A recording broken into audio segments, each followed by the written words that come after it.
అల్హమ్దులిల్లాహి రబ్బిల్ ఆలమీన్ వస్సలాతు వస్సలాము అలా రసూలిహిల్ అమీన్ వ అలా ఆలిహి వస్సహబిహి అజ్మഈన్ అమ్మా బఅద్ ఔజు బిల్లాహి మినష్ షైతానిర్ రజీం బిస్మిల్లాహిర్ రహమానిర్ రహీం వల్ ముమినీన వల్ ముమినాతు బాజుహుం ఔలియాఉ బాజ్ యఅమురూన బిల్ మఅరూఫి వ యన్హౌన అనిల్ మున్కర్ వ యుకీమూనస్ సలాత వ యూతూనజ్ జకా వ అతీఉనల్లాహ వ అతీఉర్ రసూల్ ఉలైక సయర్హముహుముల్లాహ్ ఇన్నల్లాహ అజీజున్ హకీం.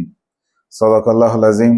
అనంత కరుణామయుడు, అపార కృపాశీలుడు, సర్వలోక నియామకుడు, సర్వ సృష్టికర్త అయిన దైవానికే సమస్త స్తోత్రం తెలియజేసుకుంటూ, సోదర మహాశులరా, ఆధ్యాత్మిక ప్రియులారా, నేను ఇంతవరకు మీ ముందు జకాత్కు సంబంధించి ఒక ఆయత పఠించడం జరిగింది. జకాతు విధిదానానికి సంబంధించి కొన్ని విషయాలు నేను మీ ముందు ప్రయత్నం చేస్తాను. సోదర మహాశులరా, ఆధ్యాత్మిక ప్రియులారా, కారుణ్య ప్రభు అయిన దైవము తొట్టతొలి ప్రవక్త హజరత్ ఆదం అలైహిస్సలాం గారి కాలం నుండి చిట్ట చివరి ప్రవక్త విశ్వకారుణ్యమూర్తి జగద్గుప్త ముహమ్మద్ సల్లల్లాహు అలైహి వసల్లం గారి కాలం వరకు ప్రతి అనుజర సమాజంపై రెండు విధాల ఆరాధనలు విధి చేయడం జరిగింది. ఒకటి శారీరక సంబంధమైన ఆరాధనలు, రెండు ఆర్థిక పరమైన ఆరాధనలు. శారీరక సంబంధమైన ఆరాధనలు అంటే నమాజు, ఉపవాసము, వివిధ ఆరాధనలు. అదేవిధంగా హజ్, జకాతు, ఇవన్నీ ఆర్థిక సంబంధమైన ఆరాధనలు. గ్రంథ ప్రజలకు కూడా ఈ ఆరాధనలు విధిగా చేయడం జరిగింది. కొంతకాలము ఈ ధర్మాలను ఆచరించిన కొంతకాలం తర్వాత గ్రంథ ప్రజలు జకాత్ చోట వడ్డీ వ్యవస్థను స్థాపించుకోవడం జరిగింది. అదేవిధంగా నమాజును స్థాపించండి అని చెప్పినప్పుడు సారాయి, జూదము, వ్యభిచారం యొక్క వ్యవస్థను స్థాపించడం జరిగింది. మరి ఆ విధంగా ఈ కాలంలో కూడా మనం చూసినట్లయితే ప్రపంచంలో ఉన్న వరల్డ్ బ్యాంక్ ఏదైతే ఉందో గ్రంథ ప్రజలైన యూదుల ఆధ్వర్యంలోనే నడుస్తూ ఉంది. మరి బీద దేశాలకు అప్పులు ఇచ్చి వారి యొక్క రక్తం పిప్పి చేసి ఆ పేద దేశాలను సర్వనాశనం చేయడం జరుగుతుంది వడ్డీ వ్యవస్థ ద్వారా. అందుకోసమే విశ్వకారుణ్యమూర్తి జగత్ప్రవక్త ముహమ్మద్ సల్లల్లాహు అలైహి వసల్లం గారు ఎవరికైతే పుష్కలంగా ఐశ్వర్యాన్ని ప్రసాదిస్తావో వారు తప్పకుండా విధిదానం, జకాత్ అనేది నెరవేర్చాలి అని చెప్పడం జరిగింది. అదేవిధంగా మరొక సందర్భంలో ఈ జకాత్ విధిదానం అనేది ధనవంతుల నుంచి వసూలు చేయబడుతుంది. పేదవారికి, నిరుపేదలకు, అనాథలకు, వికలాంగులకు పంచివేయడం జరుగుతుందని చెప్పడం జరిగింది. మరి జకాత్ అంటే అర్థమేమిటి అని మనం చూసినట్లయితే పరిశుద్ధత అంటే ధనానికి సంబంధించి ఎవరైతే తన సంపాదనలో తెలిసి తెలియక కొన్ని అక్రమ మార్గాలలో కూడా సంపాదించేదానికి అవకాశం ఉంది, మర్చిపోయి ఆ విధంగా దానికోసము ధనాన్ని శుద్ధి చేసేదానికోసము, పరిశుద్ధపరిచేదానికోసము తమ ఖర్చులకు పోను తిండికి, ఆహారానికి, బట్టలకు, వాహనాలకు, గృహానికి ఖర్చులకు పోను ఏ డబ్బు అయితే మిగులుతుందో అతని సాహెబే నిసాబ్ అంటారు. అంటే ఆర్థిక స్తోమత కలిగిన వాడు అని. అంటే ఎవరి వద్దనైతే తమ ఖర్చులకు పోను 7.5 తులాల బంగారానికి సమానమైన ధనము, వ్యాపార సామాగ్రి కానీ ఏదైనా కావచ్చు. మరి ప్రవక్త గారి యొక్క కాలంలో 50 తులాల బంగారు, 7.5 తులాల బంగారము, 5 ఒంటెలు, 600 కేజీల ఖర్జూరపు పండ్ల విలువ దాదాపు 200 దిర్హములు ఆ కాలంలో. అంటే దాని యొక్క విలువ దాదాపు 45,000 నుంచి 50,000 వరకు ఉంటుంది. మరి ఎవరి వద్దనైతే బంగారం, వెండి రెండు కలిపి బంగారం విలువ వచ్చిన, లేక మినిమం 50 తులాల వెండి అంటే 45 నుంచి 50,000 అవుతుంది. కాబట్టి ఎవరి వద్దనైతే తమ సాధారణ కనీస ఖర్చులు పోను 12 మాసాలు ఎవరి వద్దనైతే ఈ డబ్బు మిగిలి ఉంటుందో వారు స్థితిపరులు, ఐశ్వర్యవంతులు. వారు బీదలకు దానం చేయాలని విశ్వకారుణ్యమూర్తి జగద్గుప్త ముహమ్మద్ సల్లల్లాహు అలైహి వసల్లం గారు చెప్పడం జరిగింది. ఒకవేళ అక్కడ ఇస్లామీయ ప్రభుత్వం లేకపోతే బైతుల్ మాల్ ఏర్పాటు చేసి ఆ వీధిలో కానీ ఆ ఊరిలో ఉన్నవారు ధనవంతులైన వారందరూ ఒక చోట ధనాన్ని జమ చేసి అగత్య పరులు ఎవరైతే ఉంటారో వారిపైన ఖర్చు చేయాలని చెప్పడం జరిగింది.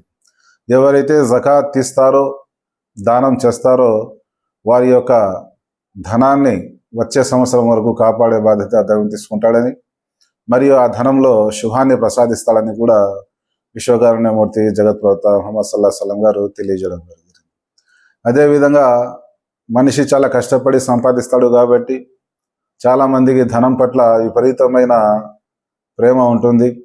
మరి తమ జేబు నుంచి డబ్బు తీసి ఖర్చు చేయాలంటే సామాన్యంగా మనస్కరించదు.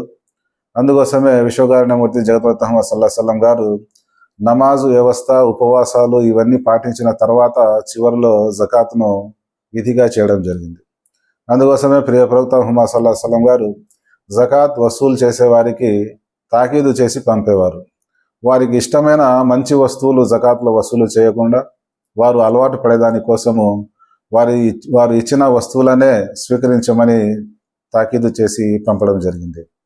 మరి ఎవరైతే జకాత్ వ్యవస్థను స్థాపించారో, ధనం తీయరో, అటువంటి వారి గురించి హదీసుల్లో చాలా పరలోకంలో చాలా నష్టం కలుగుతుందని, వారికి శిక్షించడం జరుగుతుందని కూడా విశ్వకారుణ్యమూర్తి జగత్ ప్రవక్త ముహమ్మద్ సల్లల్లాహు అలైహి వసల్లం గారు తెలియజేయడం జరిగింది. చాలామంది ఉద్యోగస్తులు ఏం భావిస్తారంటే, మా ధనంలో నుంచి, మా జీతంలో నుంచి డబ్బు కట్ చేస్తున్నారు కదా, ఆ ధనం ద్వారానే పేదలకు పెన్షన్లు, అదేవిధంగా వారికి కిరాణా వస్తువులు అవన్నీ ఇస్తున్నారు కదా, మనం ఇవ్వాల్సిన అవసరం లేదని చాలామంది భావిస్తూ ఉంటారు. కానీ సోదర మహేశ్వర, ఏ ధనం అయితే మన చేతికి వస్తుందో అదే మన ధనం అవుతుంది. దానికి మనము కారుణ్య ప్రభు అయిన దైవం వద్ద జవాబు చెప్పుకోవాల్సి ఉంటుంది. మరి ఈ ధనానికి అర్హులు ఎవరు, ఈ దానానికి అర్హులు ఎవరని మనం చూసినట్లయితే మన దగ్గరి బంధువులు ముందు ఇవ్వాలి. దగ్గరి బంధువుల్లో పేదలు ఎవరైతే ఉన్నారో, నిరుపేదలు, వికలాంగులు, అదేవిధంగా అనాథలు, వితంతువులు ఎవరైతే ఉన్నారో వారిని ముందుగా ఇవ్వాలి. అదేవిధంగా ధర్మసేవ చేసేవారు, ఖైదీలుగా తమ శిక్ష అనుభవించి ఆ జరిమానా వేసిన డబ్బు కట్టలేక జైలులో ఎవరైతే ఉంటారో వారిని రిహా చేసేదానికోసం, ధర్మకార్యాల్లో నిమగ్నమై తమ సొంత వ్యాపారం, ఉపాధిని లేని వారు ఎవరైతే ఉన్నారో వారికి దానం చేయాలని, అదేవిధంగా మనం ఎవరికైతే జకాత్ ఇస్తున్నామో వారు మా మాట వినాలని, అణిగిమణిగి ఉండాలని, వారికి ఏదో మనం ఉపకారం చేస్తున్నామనే భావన ఉండకూడదని ప్రియ ప్రవక్త ముహమ్మద్ సల్లల్లాహు అలైహి వసల్లం గారు తెలియజేయడం జరిగింది. అదేవిధంగా ఈ ధనం అనేది పేదవారికి రూపాయి, 2 రూపాయలు ఈ విధంగా దానం చేయకుండా స్థితిపరులు అందరూ ఒకే మాసంలో అందరూ ఒక పెద్ద మొత్తాన్ని జమ చేసి కొందరి సమస్యలను పరిష్కరించినట్లయితే, వారి అనారోగ్యం కోసం కానీ, ఎవరైనా అప్పులలో ఉన్నా కానీ, అదేవిధంగా ఎవరికైనా ఉపాధి మార్గం కల్పించేదాని కోసం కానీ, ఆ విధంగా ధనాన్ని ఖర్చు చేయడం ద్వారా ఏ విధంగానైతే ఒక గింజ ద్వారా 7 కొమ్ములు వస్తాయి, ఆ కొమ్ముకు ప్రతి కొమ్మకు 100 గింజలు ఉంటాయో, మరి ముఖ్యంగా రంజాన్ మాసంలో ఎవరైతే ఈ సదకా దానం, జకాత్ ఇస్తారో వారికి 1కి 700 వారి సంకల్పాన్ని బట్టి అంతకంటే ఎక్కువ పుణ్యాన్ని ప్రసాదిస్తారని కారుణ్య ప్రభు అయిన వాగ్దానం చేస్తున్నాడు. అందుకోసము సోదర మహాశిలరా, ఈ ధనం అనేది ఒకే వ్యక్తి వద్ద క్రోడీకరించకుండా, ఒకే వ్యక్తి వద్ద జమ కాకుండా ఈ వికేంద్రీకరణ జరగాలి. ధనం అనేది పరిభ్రమిస్తూ ఉండాలి. మరి ఈ వ్యవస్థ లేకపోవడం వల్ల ఈరోజు మన దేశంలో కొంతమంది ధనవంతులకు ధనవంతులైపోతుంటే బీదవారు చాలా బీదవారైపోయి తమ కనీస అవసరాలు, ప్రాథమిక అవసరాలు కూడా తీర్చుకోలేని పరిస్థితిలో ఎన్నో సంవత్సరాలు బజారున వీధిన పడుతూ ఉన్నాయి. మరి వారు అవమానకరమైన భిక్షం ఎత్తుకుంటూ జీవితం గడిపేదానికంటే వారి ఖర్చు ఏదైతే 400 ఉంటుందో తాము శాయశక్తులా ప్రయత్నించడంపటి కూడా 200, 300 మాత్రమే సంపాదించే శక్తి కలిగిన ఆత్మాభిమానం కలిగి ఉండి చేయి చాచి భిక్షం అడగని వారు ఎవరైతే ఉన్నారో వారిని గుర్తించి గౌరవ మర్యాదలతో వారి వద్దకు వెళ్ళి వేరే వారికి తెలియకుండా గుప్తంగా వారికి దానం చేయాలని, జకాత్ అయితే బహిరంగంగా చేయాలని, అదేవిధంగా సదఖా దానం ఏదైతే ఉందో అది గుప్తంగా చేయాలని విశ్వకారుణ్యమూర్తి జగత్ ప్రవక్త ముహమ్మద్ సల్లల్లాహు అలైహి వసల్లం గారు తెలియజేయడం జరిగింది. ఈ విధంగా ఈ జకాత్ తీయడం వల్ల మనిషి యొక్క పాపాలు క్షమించబడతాయి. అదేవిధంగా నిరుపేదలకు వారికి అన్నపానీయాలు సౌకర్యం కలుగుతుంది. వారికి వస్త్రాలు కూడా, వారికి వైద్యం కూడా అందేదానికి అవకాశం ఉంది. మరి ఎక్కడైతే ఇస్లామీ వ్యవస్థ ఉంటుందో, జకాత్ వ్యవస్థ ఉంటుందో వారి ప్రాథమిక అవసరాల కోసము ఈ డబ్బు ఖర్చు చేయడం జరుగుతుంది. వారికి బట్టల కోసము, ఆహారం కోసము, విద్య వైద్యం కోసము ఖర్చు చేయడం జరుగుతుంది.